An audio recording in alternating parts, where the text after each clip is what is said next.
बामसेफ का 42वां राष्ट्रीय अधिवेशन, साथियों, भारत मुक्ति मोर्चा का 15वां राष्ट्रीय आरएसएस अधिवेशन ओडिशा और बीजेपी के लोगों ने हमारा राष्ट्रीय अधिवेशन रोकने का काम किया, जो उड़ीसा के कटक में होना था 26 दिसंबर से 30 दिसंबर तक। उसके विरोध में वामन मेश्राम साहब, भारत मुक्ति मोर्चा बामसेफ के राष्ट्रीय अध्यक्ष का आदेश आया है कि हमें आरएसएस का हेडक्वार्टर घेरना है, नागपुर चलना है।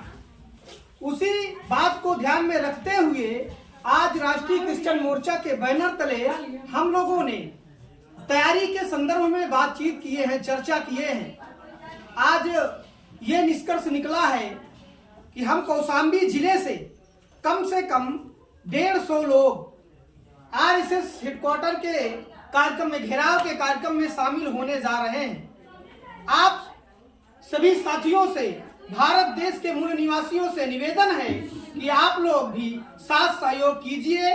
और ये लड़ाई किसी व्यक्ति की लड़ाई नहीं है, किसी जाति की लड़ाई नहीं है, ये लड़ाई समाज की है, पूरे देश की है। पूरे देश के जो वास्तविक मूल निवासी रहवासी हैं, उनको गुलाम बनाया गया है, उनकी हक अधिकार सम्मान को छीना गया है, छीना गया है। इसके विरोध में ये लड़ाई चल रही है।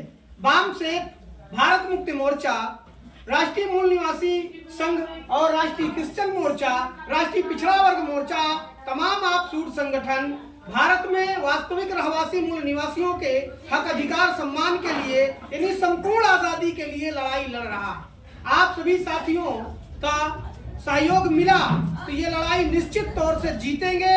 और देश में जो मुट्ठी भर लोग पूरे देश में कब्जा कर लिए हैं, लोकतंत्र के चारों पिलरों में कब्जा कर लिए हैं, देश की व्यवस्था में कब्जा कर लिए हैं, वो चाहे खेती हो, चाहे नौकरी हो, चाहे व्यापार हो, और देश में जो लोकतंत्र है उन लोकतंत्र के चारों पिलरों में कब्जा कर लिया है, उसे छुड़ाने के लिए, आजादी दिलाने के लिए ये कार्यक्रम चलाया जा रहा है। और नागपुर की तैयारी के संदर्भ में कौशाम्बी जिले से 150 लोगों की तैयारी बन गई है। हम लोग जा रहे हैं नागपुर। आप सभी लोगों का सहयोग की अपेक्षा करते हैं। धन्यवाद।